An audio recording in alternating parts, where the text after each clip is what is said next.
गुरुदेव जय गुरुदेव।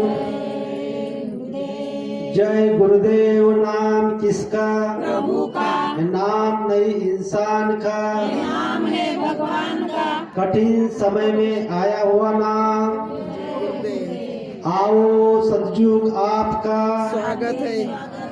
तो प्रेम से बोलिए जय गुरुदेव। जय गुरुदेव। विश्वविख्यात युग पुरुष परम संत बाबा जय गुरुदेव जी महाराज, इनके चरणों में अरबों खरबों प्रणाम। ईश्वर भगवान, उनके दृश्य अदृश्य शक्तियों को भी कोटि कोटि प्रणाम। यहाँ पर उपस्थित जीरेवाड़ी गांव, अगल बगल परिसर से आए हुए माता पिता बंधु भगिनी, सबको मेरा प्रेम से जय गुरुदेव। जय गुरुदेव। मराठीत बोला। गुरु को कीजिए दंडवत, गुरु को कीजिए दंडवत, कोटि कोटि प्रणाम। कीट के जाने भीम को, गुरु कर लो आप समान। गुरु को रखे सर माथे, चले आज्ञा माही। कहे कबीरता दास को, तीन लोक में भय नहीं। जब हम गुरु को सर के माथे रखेंगे तो हमको तीन लोक में भय नहीं रहेगा। तीन लोक नौ खंड में गुरु से बड़ा ना कोई, करता कर्मिता ना कर सके, गुरु करे सो। जो कुछ भी होगा गुरु के बगैर कोई कर ही नहीं सकता। हम आपको पता भी नहीं था कि हम कौन है, हम कहां से आए, हमारे अंदर में जीवात्मा कहां से आई, क्यों आई और मरने के बाद कहां जाती है, किसी को ज्ञान नहीं था। जब हमें गुरु महाराज मिले तब हमें कई जीवात्मा का ज्ञान हुआ, तब कहीं हमें मनुष्य का जन्म का ज्ञान हुआ। हम पता नहीं कौन दुनिया में हम जी रहे थे। सबसे बड़ा बात, आप गुरु से कौन सा अनुभव मांग रहे हो? यहां जो कोई भी बैठा है, माता पिता भाई बहन सब, हर आदमी को गुरु ने अनुभव दिया है। और सबसे बड़ा अनुभव कौन सा है? बाबा जय गुरुदेव जी महाराज हम आपको मिले, ये सबसे बड़ा अनुभव है। पता नहीं हमारा ज्ञान, हमारा तकदीर, हमारी किस्मत कहां थी। हम गुरु के पास जाने के लायक है? बिल्कुल। गुरु के पास जाने के तो लायक हम नहीं थे, लेकिन गुरु महाराज को लायक बना रहे। गुरु महाराज ने परिचय दिया तब हमें थोड़ा थोड़ा समझ में आया। गुरु ने क्या परिचय दिया? मैं हूं अगम अनाम अमाया, रहूं मौज में अदर समाया। मेरा भेद न कोई पावे, मैं ही कहूं तो कहन में आवे। आशा निराशा के बस में ना मैं हूं, मेरा खेले मैं जानता हूं। गुरु कृपा नहीं पड़ी सड़क पर, और बीज न बोया जाता खड़क पर। गुरु का खेल को दूसरा कोई कर ही नहीं सकता, उस खेल को कोई रोक ही नहीं सकता। एक परिचय हमको गुरु महाराज ने दिया। जय गुरुदेव नाम किसका? हम अभी प्रभु का बोलते हैं, लेकिन गुरु महाराज ने क्या बताया मालूम है? शुरू में कहा कि जय गुरुदेव नाम किसका? भगवान का। फिर गुरु महाराज ने कहा कि जय गुरुदेव नाम किसका? परमात्मा का। फिर गुरु महाराज ने कहा कि जय गुरुदेव नाम किसका? प्रभु का। कौन सा प्रभु? एक अनिह अनामा अनु सच्चिदानंद प्रभु धामा। मतलब क्या? इस पर आप सभी माता बहन पिता भाई सब ध्यान से सुनो। इस जगत में कोई सुखी नहीं है। सुखी कौन है? इस पर गुरु महाराज बता रहे हैं।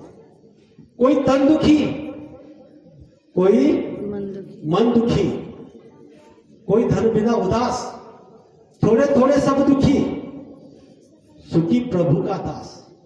सुखी कौन है? प्रभु का दास। इसीलिए तो बाबा जय गुरुदेव जी महाराज ने ऐलान कर दिया कि जय गुरुदेव नाम किसका? प्रभु का। जब आप जय गुरुदेव नाम लोगे, प्रभु का नाम लोगे, तो आप सुखी होगे। इस जगत में जय गुरुदेव नाम के अलावा आपको कोई सुख दे ही नहीं सकता। कोई तन दुखी का मतलब, आप अस्पताल में जाओ, दवाखाने में जाओ, कितने लोगों का पांव फ्रैक्चर है, हाथ फ्रैक्चर है, कितने तन से दुखी है, जब आप अस्पताल में जाओगे, कहीं कोर्ट में जाओगे, कहीं जेल में जाओगे, कहीं लुगड़े पगड़े इनकी तरफ देखोगे, तब आपको समझ में आएगा कि लोग कितने तन के दुखी हैं। उनसे तो कहीं गुना गुरु महाराज ने हमको सही रखा है। कोई मन दुखी का मतलब क्या है, इस पर गुरु महाराज ने स्पष्ट शब्द में बताया। आदमी दुखी क्यों है? दूसरे का धन, दूसरे की स्त्री देखकर आदमी दुखी है। आज का मानव दूसरे का धन देखकर और दूसरी की स्त्री देखकर दुखी है। इसलिए संत महात्मा बताते हैं, आज का मानव नीति छोड़कर पर नारी पर निगाह रखे, निस्दिन सोता विषयों में पलना भजन पर जाग सके, संतों की बातों को कोई नहीं माने, सभी गुनगुनाते सदा फिल्म गाने, घर घर में हो रही नटियों की पूजा, यही हो रहा इसी का नतीजा, कहीं कहीं बूंद ना बरसे पानी बरसात में। हम आप लोग कहेंगे कि हम क्या मूर्ख हैं, नटियों की पूजा कर रहे हैं? बिल्कुल। आप जब मार्केट में जाते हो, राम की तस्वीर, कृष्ण की तस्वीर, अनुसाय की तस्वीर, लक्ष्मी की तस्वीर, अन्नपूर्णा की तस्वीर, जो भी देवी देवता इस जगत में आए हैं, जिन्होंने राम का, लक्ष्मण का, कृष्ण भगवान का, इनका फिल्म में पात्र कर लिया, आप मार्केट में जाकर वो कैलेंडर खरीदकर आप घर में लाते हो और सुबह शाम उनके फोटो के आगे अगरबत्ती लगा के उनकी पूजा करते हो। आपको पता है कि जिन्होंने वो पात्र किया है, नटी ने, उन्होंने तो पात्र कर दिया बुद्धि के बल से, लेकिन पता नहीं वो कहा, कौन सा डांस में, कौन सा बेरबार में क्या अनाप शनाप कर रहे हैं, आपको पता है? बिल्कुल नहीं। इसलिए गुरु महाराज बता रहे हैं कि आप क्या कर रहे हो, नटियों की पूजा कर रहे हो। इसलिए गुरु महाराज बता रहे हैं कि अगर आपको पूजा करनी है तो नाम की करो, राम नाम अपने घर पर लिख दो, कृष्ण नाम आपके घर में लिख दो, लक्ष्मी नाम लिख दो और उसकी पूजा करो तो आपको कुछ मिलेगा। पूजा पाठ सब कुछ करे, विधि जाने ना कोई। गुरु महाराज क्या बता रहे हैं? पूजा पाठ सब कुछ लोग कर रहे हैं, लेकिन विधि किसी को पता नहीं। आज गुरु महाराज ने कलयुग के अंदर में क्या कहा? गुरु पूजा में सबकी पूजा, गुरु के चरण में 68 तेरा। तो दूसरी पूजा करने की जरूरत हमको है क्या? जब तक हम आपको गुरु नहीं मिलते, सच्चे सम्राट सदगुरु नहीं मिलते, तब तक बात ठीक है, लेकिन हमको गुरु महाराज मिल गए। आपको पता है हम आप लोग कितने सौभाग्यशाली हैं? ये मृत्युलोक है, इसी मृत्युलोक में गुरु महाराज मनुष्य तन धारण कर यहाँ आए और उसी समय में हमको भी मनुष्य का शरीर मिला और आपने गुरु को देखा, गुरु ने आपको देखा। जिस समय आपको गुरु ने देखा और जिस समय आपको गुरु महाराज ने नाम का दान दिया, उसी समय गुरु महाराज ने अपने पता नहीं कितने जटिल से जटिल कर्म उन्होंने उनके हाथ में लिए। मतलब क्या? हम आपकी जीवात्मा की डोरी ईश्वर भगवान के पास थी, वो डोरी गुरु महाराज ने स्वयं उनके हाथ में ली और हम आपके पास से गुरु महाराज ने क्या लिया? जरा ठंडे दिमाग से सोचो। अरे गुरु महाराज ने हम आपसे कुछ नहीं लिया, लिया भी तो क्या लिया? हमारे अवगुण। कौन से अवगुण? जो हम बुरे कर्म करते हैं, जो नशीली चीजों का सेवन करते हैं, किसी भी जीव जंतु का मांस खाते हैं, वो चीज गुरु महाराज ने हमसे ली।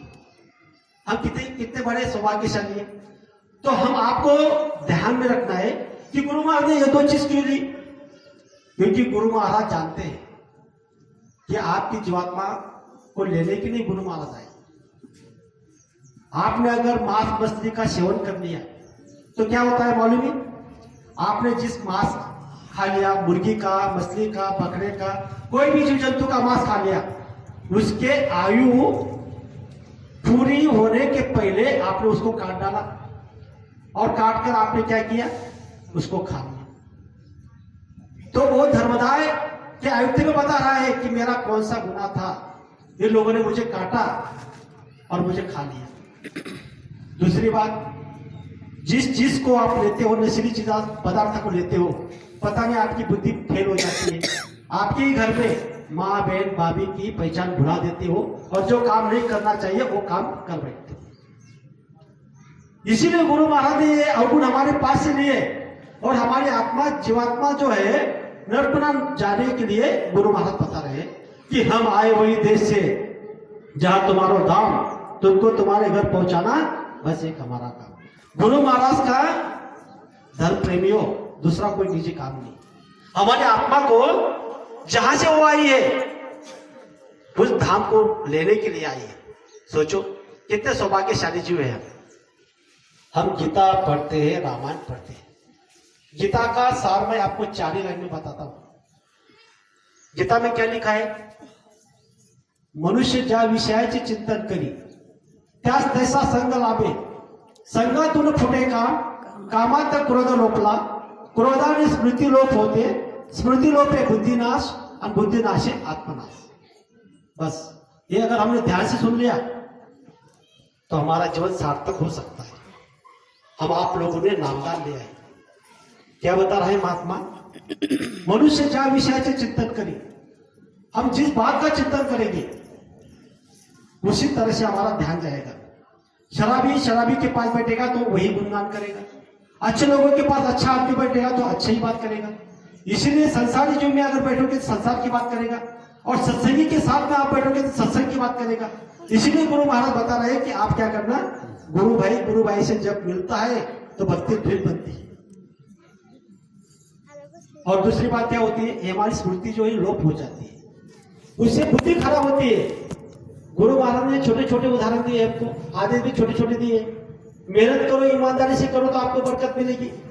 कम खाओ, किसी की निंदा मत करो। हम कम भी खाते, गम भी खाते, लेकिन निंदा करे बिगड़ नहीं रहते। अगर आपने किसी की निंदा कर ली तो उसके जीवात्मा के जो भी भार होते हैं वो हमारे जीवात्मा पर लग जाते हैं। हमारी कर्म हमसे करते रहे और हम दूसरे के लिए रहे। इसीलिए बुद्धि से क्या हो जाता है, नाश कर बैठते हो तो हमारा आत्मा का नाश हो जाता है। अगर आत्मा का नाश हो गया तो क्या होता है, इस पर ध्यान से सुनो। अगर आत्मा से अगर आपका नुकसान हो गया, खराब कर्म आना, शराब कर्म लग जाओगे, करने लग जाओगे तो आपको नरक में भेजा जाएगा। गुरु महाराज ने हमारे लिए स्वर्ग का द्वार खोल दिया है। संत महात्मा बताते हैं कि तिलवर मछली खाकर कोटि गौ दे दान, काशी करवट ले मरे निश्चित नरक निदान। अगर आपने तिल के बराबर भी मांस का टुकड़ा खा लिया तो समझ जाना आप नरक में जाओगे। इसलिए गुरु महाराज ने ये हमको बताया कि आप इस कर्म से बचते रहो और स्वर्ग का द्वार खोल दिया। नरक का मतलब 22 प्रकार के नरक है। पता नहीं कितने दिन कितने कल्पों तक आपकी जीवात्मा वहां सड़ाई जाएगी, काटी जाएगी। कल्प का अर्थ समझ लो। कल्प किसको कहते हैं? सतयुग, त्रेता युग, द्वापर युग, कलयुग। 4 युग मिलके एक चौकड़ी होती है। ऐसे 72 चौकड़ी मिलके एक मनु होता है और ऐसे 14 मनु मिलके एक कल्प होता है। बोलो, इतने दिन तक हमारी आत्मा सड़ाई जाएगी।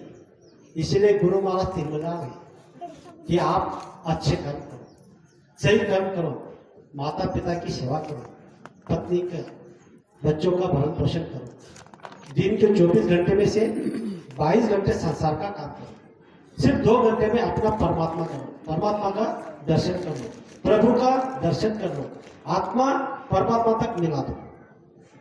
गुरु महाराज बता रहे कि दिन के 24 घंटे में से 22 घंटे संसार का किया तो 2 घंटा कौन सा? सुबह अमृत बेले में 4 बजे 1 घंटा उठना है और रात में जब आप सोते हो तो 1 घंटा करना है।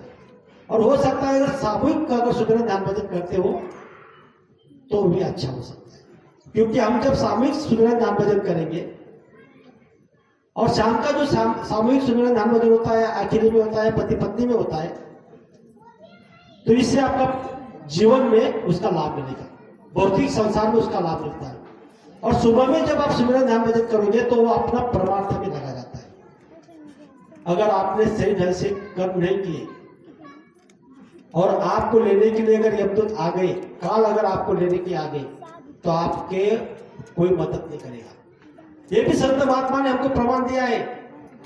हमारी महाराष्ट्र की भूमि में तुकाराम महाराज प्रमाण ते आहे की काळाच्या ओळी पडेल बा जेव्हा सोडणार तेव्हा माय बाप सोडणार बंधू पाठीची बहीण